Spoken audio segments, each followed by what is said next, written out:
ఓం సాయినాథాయ నమః. ఆ సాయినాథుని భక్తులందరికీ నమస్కారం అండి. ఆ సాయినాథుని ఆశీర్వాదంతో ప్రతి ఒక్కరూ కూడా ఆనందంగా, ఆరోగ్యంగా, అష్టైశ్వర్యాలతో ఉండాలని మనస్ఫూర్తిగా కోరుకుంటున్నానండి. ఈరోజు బాబాగారు మనకి అందించిన సందేశం ఏంటి అంటే, తల్లి నీకోసమే ఒక బహుమతిని తీసుకొచ్చానమ్మా. కాదు అనకుండా నేను ఇచ్చే బహుమతిని స్వీకరిస్తావు కదూ తల్లి. నువ్వు ఉన్న చోట నుంచే ఏదైనా నీకు శుభవార్తను నేను అందజేస్తూ ఉంటాను. తప్పకుండా అది నీకు నీ బాబా తరపున చేరుతుంది. నేను ఎంత చెబుతున్నా కూడా పదే పదే ఎక్కువగా ఆలోచిస్తున్నావు తల్లి. ఎందుకు అంత ఆలోచన? నీ కష్టాలన్నీ కూడా అసలు ముగుస్తాయా లేదా అనే ఆలోచనతో నువ్వు తగినటువంటి సమాధానాన్ని భగవంతుడు నాకు ఇస్తాడా, నా బాబా నాకు మంచి ఆలోచన అందిస్తాడా అని ఎంతగానో ఎదురుచూస్తున్నావు. మంచి సమయం కోసం ఎదురుచూస్తున్నావు. అయినా కానీ నా బాబా నా కోసం ఏ అవకాశాన్ని ఇవ్వడం లేదు అని చెప్పి బాధపడుతున్నావు. అవును కదా తల్లి. ఈరోజు నీ మనసు ఒక్కసారిగా నీకు బరువుగా అనిపిస్తుంది. నీకు ఎవరూ కూడా నీ పేరును నెమ్మదిగా పిలిచినట్లుగా అనిపిస్తూ ఉంటుంది. ఎవరో నిన్ను దగ్గరికి వచ్చినట్లుగా అనిపిస్తుంది. గదిలో గాలి కదలకుండా ఉన్నటువంటి నిశ్శబ్దంతో నీ మనసు ఆందోళనగా ఉంది. చూడు తల్లి, ఇప్పుడే వినమ్మా. ఈరోజు నీకోసం ఈ బాబా ఒక సందేశాన్ని తీసుకుని వచ్చాడు. నిన్ను అసలు ఖాళీగా ఉంచెను. నా గొంతు ద్వారా నీ మనసులో ఎన్నో రకాల ఆలోచనలు రేపుతూ ఉన్నాను కదా. నువ్వు అనుకుంటూ ఉన్నావు, ఎవరప్పా నన్ను పిలిచింది, నా బాబానా లేదా ఎవరైనా వచ్చారా, నా కోసం ఎవరు వస్తారులే, నన్ను ఎవరు పిలుస్తారులే అని నువ్వు అనుకుంటూ ఉంటావు కదా. రకరకాల ఆలోచనలు, గందరగోళం నీ మనసులో మెదలుతూ ఉంటుంది. అవును కదా తల్లి. అసలు ఏం ఇవ్వబోతుంది, ఏం అవ్వబోతుంది? అదే సమయంలో నీకు ప్రేమతో కూడినటువంటి స్వరం మళ్ళీ మళ్ళీ పదే పదే వినిపిస్తూ పలకరిస్తున్నట్లుగా అనిపిస్తుంది. నువ్వు ఎంతో కాలంగా ఎదురు చూస్తున్నటువంటి ఆశీర్వాదం నీకు కొద్ది రోజుల్లో దక్కబోతుంది అనిపిస్తుంది కదా. కొంచెం గమనించు తల్లి. ఇది ఖచ్చితంగా నీ చెవులకు వినిపించడం లేదు. ఇది ఖచ్చితంగా నా బాబా పిలిపే అని మనసులో ఎక్కడో ఒక చోట, ఒక మూలన నా స్వరం అనేది నీకు గుర్తుకు వస్తూ ఉంటుంది. ఎన్నో రోజులుగా నువ్వు ఏడ్చిన రాత్రులు నాకు తెలుసు.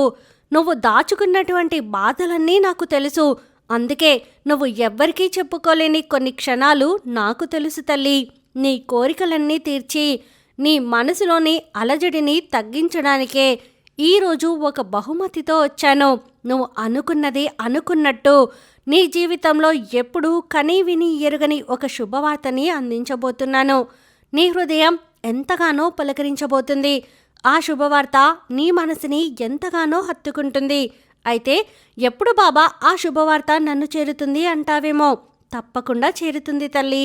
నీ బాధని అర్థం చేసుకున్నాను కాబట్టే నేను ఈ బాబా స్వరం, ఈ బాబా మనసు అనేది ఆశీర్వాదంతో నేను వచ్చాను నీ దగ్గరికి.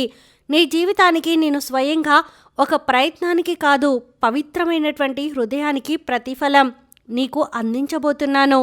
నువ్వు ఎదురు చూస్తున్న బహుమతే. నువ్వు ఎన్నోసార్లు ఫలితం దక్కలేదని బాధపడినా, ఆశలు పెట్టుకొని ఆశ తీరలేదని ఎన్నోసార్లు కష్టపడినా అన్నీ ఇప్పుడు తీర్చబోతున్నాను. ఎన్నిసార్లు ఎందుకు ఇలా నాకు జరుగుతుంది అని ఏడ్చావు కదా. నీకు అనిపించిందో లేదా ఇంకా నీ జీవితంలో మంచి జరుగుతుందా లేదా అసలు ఎందుకు ఇంత కష్టపడుతున్నాను అని నీకు అనిపిస్తూ ఉంటుంది కదా. నీ కోరిక తీరడం ఆలస్యం జరుగుతూ ఉంటుంది. ఈ ప్రశ్నలన్నీ నీ మనసులో ఉన్నాయి. అన్నిటికీ జవాబు నేను ఇవ్వబోతున్నాను తల్లి. నీ మనసుని నేను చదివాను. నీ కోరిక అర్థమైంది. నీ ప్రార్థనని నేను విన్నాను. నువ్వు పడిపోయిన ప్రతిసారి నేను పట్టుకుంటూనే ఉన్నాను కాబట్టే ఈరోజు నీ బాధలన్నీ, నీ ప్రశ్నలకు సమాధానాలు అన్నీ తీర్చడానికే వచ్చాను. నువ్వు ప్రతి రాత్రి ఆగిపోయినా సరే మరలా మరలా లేచే ప్రయత్నానికి నీతో నేను చేపించడానికి వచ్చాను. ప్రతి క్షణం నీలో ఆ ధైర్యాన్ని నింపుతూ వచ్చాను. తప్పకుండా నీలో ధైర్యం అనేది నేను చూశాను తల్లి. పైకి నువ్వు భయపడినా కూడా లోపల ధైర్యంగానే ఉన్నావు. ఆ ధైర్యమే నేను ఇప్పుడు ముందుకు నడిపిస్తుంది. ఇప్పటి వరకు నా ఆశీర్వాదాన్ని నీకు అందజేస్తూనే ఉన్నాను. నీకు ఎప్పటికీ అందజేస్తూనే ఉంటాను తల్లి. ఇందులో ఎటువంటి మార్పు లేదు. నీకు తగినటువంటి సరైన సమయం వచ్చేసింది. ఈరోజే నీ జీవితంలోకి సరైన సమయం వచ్చింది. చూడమ్మా, నేను ఇలా చెబుతున్నాను, నువ్వు ఊహించుకున్నటువంటి మార్గాలు నీకు డబ్బు వచ్చేలా అన్ని రకాలుగా చేస్తాను, విజయం అందేలా చేస్తాను. ఒక సహాయం అనేది ఏ రూపంలో అయినా సరే నీకు ఒక మంచిగా చేస్తాను. అది శుభవార్త కానీ, లేదా ఒక వ్యక్తి రూపంలో కానీ, మాట రూపంలో కానీ, డబ్బు రూపంలో కానీ, వస్తు రూపంలో కానీ, లేదా ఏదో ఒక అవకాశ రూపంలో కానీ నీకైతే మాత్రం ఖచ్చితంగా శుభవార్తని అందిస్తాను. నీ సంపద పెరిగి అభివృద్ధి దారిలో పడబోతున్నావు. నీ చేతిలో డబ్బు నువ్వు కోల్పోయినటువంటి సంవత్సరాల నుంచి ప్రతిఫలం నీకు రాబోతుంది. నువ్వు అనుకోని చోట డబ్బు అనేది తప్పకుండా వస్తుంది. నువ్వు ఊహించినటువంటి వ్యక్తి నుంచి సహాయం అందుతుంది. నువ్వు ఊహించినటువంటి ఒక కొత్త అవకాశం నీ జీవితంలో తలుపు తట్టబోతుంది. ఎందుకంటే నీ బాబాగా నేను ఉన్నాను కదా. నీ బాబాని నీ జీవితం మారాలి అనుకుంటున్నాను, మార్చాలి అనుకుంటున్నాను. అది ఖచ్చితంగా నిర్ణయించబడింది, జరిగే తీరుతుంది. నీకు ఉన్న ఈ సాయి శక్తిని తారబోస్తున్నాను. ఎంతో అద్భుతంగా నీ జీవితం మారబోతుంది. ఇక ఈ జీవితం అనేది ఇప్పటి నుంచే ప్రారంభం. నువ్వు ఇప్పటి వరకు నా జీవితం ముగిసిపోయింది అనుకున్నావు కదా, అలా ఏం కాదు తల్లి, ఇప్పుడే ఆరంభమైంది. నీ జీవితంలో సంతోషాలు విరజల్లబోతున్నాయి. సుగంధభరితమైన పూల వర్షంలా నీ జీవితంలో ఆనందాలు రాబోతున్నాయి. ఈ కొత్త తలుపు అనేది నిన్ను తెరవబోతుంది. నీ గతం కూడా పూర్తిగా నేను తుడిచివేశాను. నీ భవిష్యత్తు ప్రకాశవంతంగా వెలిగేలా ఆశీర్వదించాను. ఇక రాబోతున్న రోజుల్లో నీ జీవితం అద్భుతంగా, నీకు నచ్చినటువంటి, నీ మనసు మెచ్చేటటువంటి జీవితాన్ని నేను రాయబోతున్నాను తల్లి. ఇది నీకు ఒక అదృష్టం. నీకు ఇంతకు ముందు శిక్ష అనుకున్నావు కదా, అదేమీ కాదు. నీ మనసు నేను పక్వపరిచాను. నీ మనసుని అన్నిటికీ ఇవ్వడానికి, తీసుకోవడానికి సిద్ధంగా తయారు చేశాను. ఇక నుంచి చిరునవ్వులు అనేది నీ జీవితంలో ఉంటాయి. నీకు సంపద, శాంతి, శుభవార్తలు, ఆనందం అన్నీ ఒకేసారి నీ బాబా అందిస్తాడు. నీ పేరు, నీ అదృష్టం, భవిష్యత్తు నీవి. నీకు అన్నీ కూడా మారుమోగేలా, అందరూ నిన్ను మెచ్చుకునేలా, నీ విలువ పెరిగేలా నీ జీవితం ఉండబోతుంది. ఈ సాయి నీ జీవితంలో ఎన్నో అద్భుతాలు జరిపించబోతున్నాడమ్మా. మాటలు వినడమే కాదు తల్లి, నువ్వు ఖచ్చితంగా ఆ ఆనందాన్ని చదివి చూస్తావు. అంటే నువ్వు తప్పకుండా అనుభవించి తీరుతావు. ఈ సాయి వాకు తప్పదని నీకు తెలుసు కదా. నా బాబా చెప్తే ఖచ్చితంగా అది జరిగి తీరుతుందని నీకు తెలుసు కదా. అందుకే చెబుతున్నాను, ఆత్మలో భయం తగ్గి పూర్తిగా ధైర్యంగా ఉండు. అలాగే నీ వైపు నేను నడిచి రాబోతున్నాను కదా. చూడమ్మా, నీ జీవితం మొత్తం మార్చేయడానికి నీ జీవితంలోకి నేను అడుగు పెట్టాను తల్లి. ఇక ఎలాంటి సమస్య నీ జీవితంలోకి రాదు. నీ జీవితం నుంచి ఆనందం మాత్రమే రాబోతుంది. నీ జీవితం అద్భుతంగా ఉంటుంది. ఇక ఎలాంటి సందేహమూ వద్దు. ఇక నువ్వు మార్చుకోవాల్సిన ఒక విషయం చెప్పనా తల్లి. ఆ విషయాన్ని కానీ నీ జీవితంలో మార్చుకున్నావు అంటే నీ యొక్క పరిస్థితి అనేది మెరుగుపడుతుంది. ఇప్పటి వరకు పడిన కష్టాలన్నీ తుడిచిపెట్టుకుపోతాయి.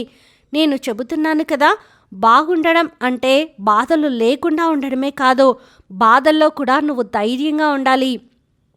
నీకు ఎన్ని బాధలు ఉన్నా అవి చెప్పుకోవడానికి నీకంటూ ఉన్నారు కదా ఒకరు, వారికి చెప్పుకో. ఎవరికీ చెప్పుకోలేని స్థితిలో ఈ బాబా ఉన్నారు కదా. నీ తండ్రి స్థానాన్ని నేను తీసుకున్నాను కదా తల్లి, నాతో చెప్పుకో. నేను తీర్చకుండా ఉంటానా? ప్రతి ఒక్క చిక్కుని నీకు తొలగిస్తాను. చిరునవ్వు నీకు అందిస్తాను. కన్నీళ్ళు ఆగిపోయే వరకు చల్లని చూపు నీ మీద ఉండనిస్తాను. కష్టాలు రాకూడదు అని ఎప్పుడూ అనుకోవద్దు తల్లి. ఈ ఒక్కటి తలివు, ఏ కష్టాన్నైనా ఎదుర్కొనే ధైర్యం నా తండ్రి నాకు ఇస్తాడు, నా సాయి తండ్రి నాకు అందిస్తాడని ధైర్యంగా ఉండు. నీ గుండెల్లో ఇప్పటి వరకు ఎన్నో తెలియని అలజడులు, నీ గుండెల్లో మంట, అంటే నీకు ఇతరులు చేసిన అన్యాయం కానీ, నువ్వు తీరని కష్టం అనుభవించిన మంట కానీ అంతా కూడా ఉంది. ఇక నీ బాబా చల్లటి చూపుతో, తియ్యటి మాటలతో అవంతా కూడా చల్లారి నీకు తీయటి జీవితాన్ని, ప్రకాశవంతమైన భవిష్యత్తుని అందించబోతున్నాను.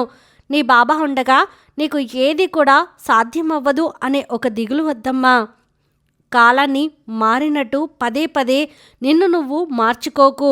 మారడం నీ నైజం కావచ్చు, కానీ నీతో పొనవేసుకున్న బంధాలు నువ్వు మారిన ప్రతిసారి ఆ మార్పు జీర్ణించుకోలేకపోవచ్చు. ఎంత అవస్థ పడతారో కదా. కాబట్టి నిన్ను నువ్వు బాధ పెట్టుకుంటూ నీ వారిని ఎప్పుడూ బాధ పెట్టవద్దు. ఏ ఒక్క జీవితం కూడా పుట్టుకతో పూలవనం కాదు తల్లి. కొన్ని ఒడిదుడుకులు ఉంటాయి. ప్రతి ఒక్కరి జీవితంలో ఒడిదుడుకులు అనేవి తప్పకుండా ఉంటాయి. అందులో పడి లేచే బ్రతుకులే నీ ఒక్కనికే కష్టమని దిగులు పడితే ఎలా? సమస్య లేని మనిషే లేడు. అందుకు రేపటి రోజున సంతోషం వస్తుంది అనే ఆశతో నవ్వుతూ జీవించాలి. అదే నీవు నేర్చుకోవాలి. నీకు ఎప్పుడూ కూడా అదృష్టం అనేది అవకాశాల రూపంలో నేను ఇస్తూనే ఉంటాను. వాటిని అందుకుంటూ ఉండు. ముందుకు వెళ్తూ ఉండు. అందనంత స్థాయికి వెళ్ళు. నీ స్థాయి పెంచుకో. నీ విలువ పెంచుకో. నలుగురిలో నీలో జతపరుచుకో. అందరికీ అనుకూలంగా ఉండు. నలుగురికి సాయం చేస్తూ ఉండు. ఈ సాయి అలాగే ఎప్పుడు నీకు తోడుగా ఉంటాడు. ఈ బాబా రూపంలో ప్రతి ఒక్కరూ నీకు సాయం చేస్తూనే ఉంటారు. తల్లి, నీ బాబా మాట ఒక్క అక్షరం కూడా పొల్లుపోదని నీకు తెలుసు కదా. ఇక కను విని ఎరుగని శుభవార్త నీకు గురువారంలోగా అందుతుంది. నిశ్చింతగా ఉండు తల్లి అని ఆ బాబాగారైతే చెప్తూ ఉన్నారండి. మరి ఈ వీడియో మీకు నచ్చితే ప్లీజ్ లైక్ చేయండి. మరికొంతమంది సాయి భక్తులకు వీడియోని షేర్ చేయండి. ఫస్ట్ టైం ఛానల్ని చూసిన వారు సబ్స్క్రైబ్ చేసుకుని పక్కన బెల్ ఐకాన్ని క్లిక్ చేయడం అస్సలు మర్చిపోవద్దండి. ఓం సాయినాథాయ నమః. సర్వే జనా సుఖినో భవంతు.